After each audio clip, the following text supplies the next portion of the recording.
കാരണം അതൊക്കെ അതിൻ്റേതായ സമയത്ത് കോൺഗ്രസ്സിന് തീരുമാനം എടുക്കാവുന്നതല്ലേ ഉള്ളൂ.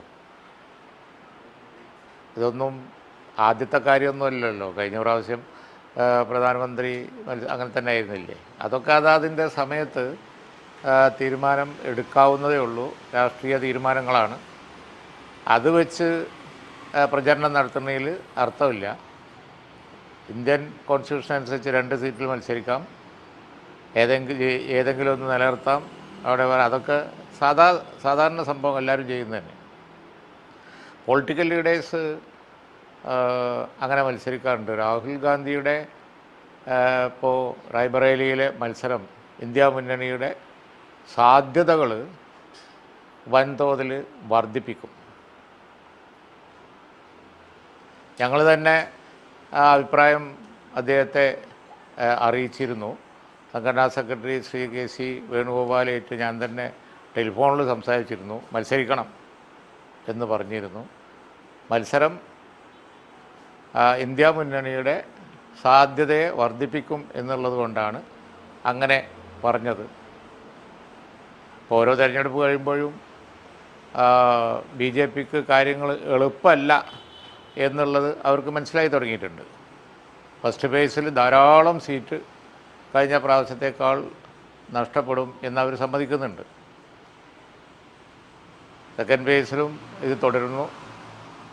ഇനി അങ്ങോട്ടുള്ളത് അതിനേക്കാൾ ബുദ്ധിമുട്ടാണ്. അപ്പോൾ അതുകൊണ്ട് തന്നെ ആ മാന്ത്രിക എണ്ണം, ഭൂരിപക്ഷത്തിനുള്ള എണ്ണം അത് തികക്കില്ല എന്നുള്ള സംശയം BJPക്ക് നല്ല പോലെ ഉണ്ട്. അതുകൊണ്ടാണ് പ്രസംഗമൊക്കെ ഇത്ര കടുക്കുന്നത്. ഇപ്പം പ്രധാനമായിട്ടും ഉയർന്നിരുന്ന ആരോപണം എന്ന് പറയുന്നത് രാഹുൽ ഗാന്ധി ഇവിടെ മത്സരിച്ചു, അത്രയും കാലം അത് മറച്ചു വെച്ചു, മറ്റൊരു സ്ഥലത്ത് മത്സരിക്കുന്നതുമായി ബന്ധപ്പെട്ട് എന്നിട്ടിപ്പം വയനാട്ടിലെ ജനങ്ങളെ വഞ്ചിക്കുകയാണ് എന്ന തരത്തിലാണ്, പ്രത്യേകിച്ച് ഇടതുപക്ഷ സ്ഥാനാർത്ഥി ഉൾപ്പെടെയുള്ള ആളുകളുടെ ആരോപണം അത്തരത്തിലാണ്. എന്താ അർത്ഥമില്ലാത്ത ഒരു സ്റ്റേറ്റ്മെൻറ്റാണത്. ഒരു പല ഫേസായി നടക്കുന്ന ഒരു തെരഞ്ഞെടുപ്പിൽ അതാതിൻ്റെ ഫേസിലല്ലേ എല്ലാ പാർട്ടികളും സ്ഥാനാർത്ഥികളെ പ്രഖ്യാപിച്ചുകൊണ്ടിരിക്കുന്നത്. BJPയും അതുപോലെ തന്നെ കോൺഗ്രസ്സൊക്കെ വലിയ പാർട്ടികളല്ലേ, അവർക്ക് ഒരുപാട് സ്ഥാനാർത്ഥികളില്ലേ. അതിനെക്കുറിച്ച് ഇടതുപക്ഷം അങ്ങനെ അഭിപ്രായം പറയുന്നതിൽ യാതൊരു അർത്ഥവുമില്ല. അതാതിൻ്റെ സമയത്ത് ആ തീരുമാനങ്ങൾ എടുക്കുന്നു. അതേത് രീതിയിൽ എടുക്കണം എന്നുള്ളതിപ്പോൾ അതിന് വലിയൊരു സ്വീകാര്യത വരുത്തിക്കൊണ്ടാണ് ഒരു പൊളിറ്റിക്കൽ ഡിസിഷനാണത്. വളരെ ജനാധിപത്യപരമായി കോൺഗ്രസ് തീരുമാനം എടുത്തു കഴിഞ്ഞല്ലോ. പിന്നെ അത് പ്രചരണമാക്കാൻ മാത്രമില്ല, അത് ഇന്ത്യയിൽ ആദ്യത്തെ സംഭവമൊന്നുമല്ല. ഇന്ത്യ മുന്നണിയുടെ സാധ്യത വർദ്ധിപ്പിക്കലാണ്. അതിനെ ഇടതുപക്ഷം സ്വാഗതം ചെയ്യാണ് വേണ്ടത്. അവർക്കും വേണ്ടത് ഇന്ത്യ മുന്നണിയുടെ സാധ്യത കൂടുകയല്ലേ, അല്ലാതെ BJP അധികാരത്തിൽ വരലല്ലോ. തിരഞ്ഞെടുപ്പും കഴിഞ്ഞു, ഇനി എന്തിനാണ് അതിനെ വിമർശിക്കുന്നത്? ഇനിയിപ്പോൾ അതിനെ നല്ല കാര്യം എന്ന് പറഞ്ഞ് അവസാനിപ്പിക്കലായിരിക്കും നല്ലതെന്നാണ് എനിക്ക് തോന്നുന്നത്.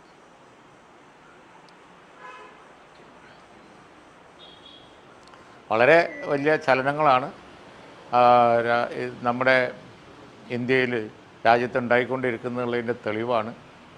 വളരെ ഒരു തരത്തിലും നമുക്ക് ഇമാജിൻ ചെയ്യാൻ പോലും പറ്റാത്ത തരത്തിലുള്ള കടുത്ത വർഗീയ പരാമർശങ്ങളും വർഗീയ കാര്യങ്ങളുമാണ് BJP ഇപ്പോൾ പ്രചരണ ആയുധമാക്കി കൊണ്ടിരിക്കുന്നത്. അവരുടെ ആത്മവിശ്വാസക്കുറവാണ് അത് കാണിക്കുന്നത്. ആദ്യത്തെ ആയുധങ്ങളൊക്കെ തുരുമ്പെടുത്തു പോയി. അപ്പോൾ അതുകൊണ്ട് പുതിയത് നോക്കുകയാണ്. പുതിയതൊക്കെ നിർഭാഗ്യവശാൽ വളരെ വില കുറഞ്ഞ വർഗീയ കമ്മ്യൂണൽ പ്രചരണങ്ങളാക്കി അവർ മാറ്റുകയാണ്. കേട്ടാൽ അറക്കുന്ന വർഗീയ പ്രചരണം.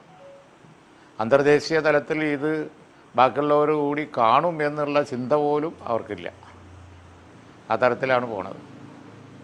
മറ്റൊരു വിഷയം, ഇന്നലെ ഇപ്പം ഇവിടെ നമുക്കറിയാം ഡ്രൈവിംഗ് ടെസ്റ്റുമായി ബന്ധപ്പെട്ട് വലിയ രീതിയിലുള്ള സമരങ്ങളൊക്കെ നടക്കുന്നുണ്ട്. ഇന്നലെ മന്ത്രി KV ഗണേഷ് കുമാറിൻ്റെ ഭാഗത്ത് നിന്ന് അതിൽ ഞങ്ങളെ പാർട്ടി സെക്രട്ടറി PMA സലാം ഇന്നലെ മറുപടി പറഞ്ഞിട്ടുണ്ട്. അത് കറക്റ്റാണ്. ഗവൺമെൻറ്റിൻ്റെ പരാജയം, അതിനുള്ള കാരണം ആ രംഗത്ത് ഇപ്പം ഉണ്ടായിക്കൊണ്ടിരിക്കുന്ന കോൺട്രവേഴ്സിക്ക് അത് ഗവൺമെൻറ് വിലയിരുത്തുക, അല്ലാതെ ഒരു പ്രദേശത്തെ പറഞ്ഞത് ശരിയായില്ല എന്ന് ഞങ്ങളുടെ പാർട്ടി സെക്രട്ടറി പറഞ്ഞിട്ടുണ്ട്. ഈ മേയർ ഡ്രൈവർ തർക്കത്തെ വഴിതിരിച്ചുവിടാനുള്ള ശ്രമങ്ങൾ നടത്തുന്നതെന്നാണ് ആരോപണം. ശരിവയ്ക്കുന്നു.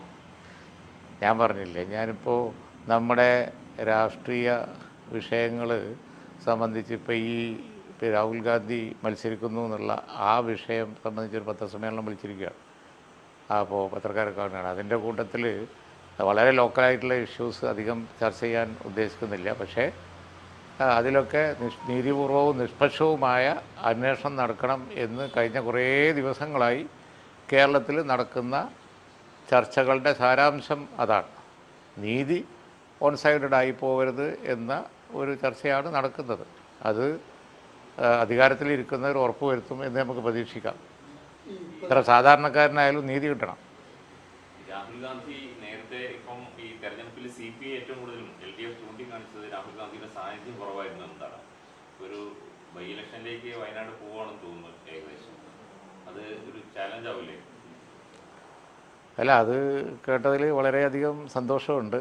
പിന്നെ അത് പറയുന്നവർ ഒരു വിരൽ അങ്ങോട്ട് ചൂണ്ടുമ്പോൾ 4 വിരൽ തിരിച്ച് രാഹുൽ ഗാന്ധി അമേഠിയിൽ അല്ലാത്ത പിന്നെ റായ്ബറേലിയിൽ ജയിക്കും എന്ന് പറയാണ് എന്ന് മറക്കരുത്. ഉറപ്പായിട്ട് ജയിക്കും എന്നവർക്ക് വിശ്വാസം വന്നതിൽ എനിക്ക് സന്തോഷമുണ്ട്. വയനാട് വോട്ടർമാർ ജയിപ്പിച്ചോളും. 4ഉം 5ഉം ഒക്കെ ഭൂരിപക്ഷം കിട്ടുന്ന ഒരു കോൺസ്റ്റിറ്റ്യുവൻസിയിൽ പിന്നെന്ത് സംഭവിക്കാനാണ്? ബൈ ഇലക്ഷൻ വന്നാൽ രാഹുൽ ഗാന്ധി അവിടെ ജയിച്ചതിൻ്റെ സന്തോഷത്തിൽ കുറച്ചും കൂടി ഭൂരിപക്ഷം കൊടുക്കും. അത്രേ ഉണ്ടാവുള്ളൂ. അവിടെ ജയിച്ചതിൻ്റെ ആഘോഷമാക്കി മാറ്റും വോട്ടർമാർ. റായ്ബറേലിയിൽ രാഹുൽ ഗാന്ധി ജയിച്ചതിൻ്റെ ആഘോഷമാക്കി മാറ്റും പിന്നെ വയനാട്ടിലെ ഇലക്ഷൻ. അത്രേ ഉണ്ടാവുള്ളൂ. 2014 അല്ല, 2024. വളരെയധികം വ്യത്യാസമുണ്ട്. കേരളത്തിലെ ജനങ്ങൾ വളരെ ബോധവാന്മാരാണ്. കേരളത്തിലെ ജനങ്ങൾ അവസരം പാർത്തിരിക്കുകയാണ്. രാജ്യത്ത് മതസൗഹാർദ്ദവും മതേതരത്വം അപകടപ്പെടുന്നത് തടയാൻ ആവുന്നതൊക്കെ പോലും ചെയ്യും. ഒരു മെമ്പറെ പാർലമെൻറ്റിലയക്കാൻ ഒരു ചാൻസ് കിട്ടിയാൽ അവരയക്കും. അത് പറയാൻ വേണ്ടി യാതൊരു സംശയവും എനിക്കില്ല.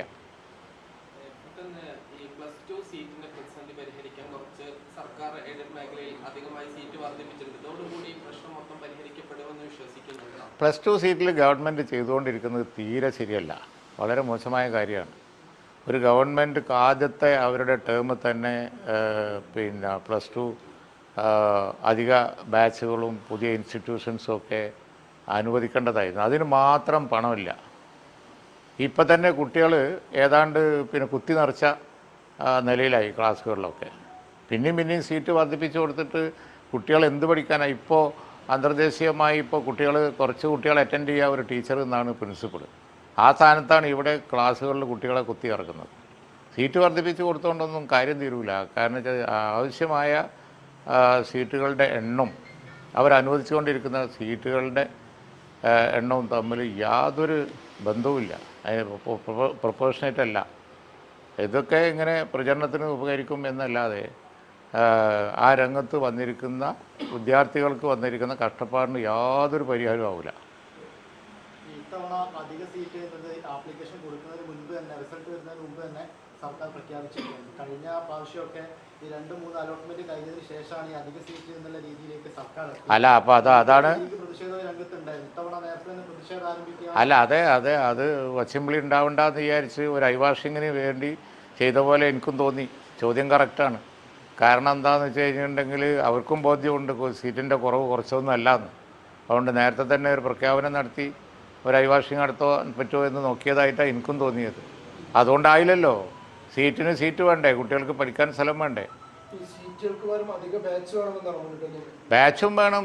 സർക്കാർ സ്കൂളിലും അതുപോലെ തന്നെ ബന്ധപ്പെട്ട എല്ലാ കേരളത്തിലെ മേഖലകളിലും പിന്നെ ബാച്ചും വേണ്ടി വന്ന പുതിയ സ്ഥാപനങ്ങളൊക്കെ കൊടുക്കേണ്ടി വരും. അതല്ലേ UDF ഗവൺമെൻറ് അനുവർത്തിച്ച് വന്ന നയം. ആവശ്യമായ ബാച്ചും ഇൻസ്റ്റിറ്റ്യൂഷൻസും കൊടുക്കാൻ കഴിയണം സീറ്റുകൾ. അല്ലെങ്കിൽ നമ്മൾ വരുന്ന തലമുറയോട് ചെയ്യുന്ന ഏറ്റവും വലിയ തെറ്റ്. Sera Golden Diamond CPA junction Edavanna. Branded ഉൽപ്പന്നങ്ങൾക്ക് വിലക്കുറവ് വാഗ്ദാനങ്ങളിൽ മാത്രമല്ല, സിഗ്മ ഷോറൂം സന്ദർശിക്കൂ. ഓൺലൈൻ ഷോപ്പിംഗ് വിലയേക്കാൾ കുറവിൽ ഉൽപ്പന്നങ്ങൾ സിഗ്മയിൽ നിന്നും ലഭ്യമാണ്. Sigma Electronics Gallery. ആഘോഷം ഏതു തന്നെയായാലും ആഭരണം Hiba Gold and Diamonds. Hiba Gold and Diamonds, opposite Federal Bank, Edavanna.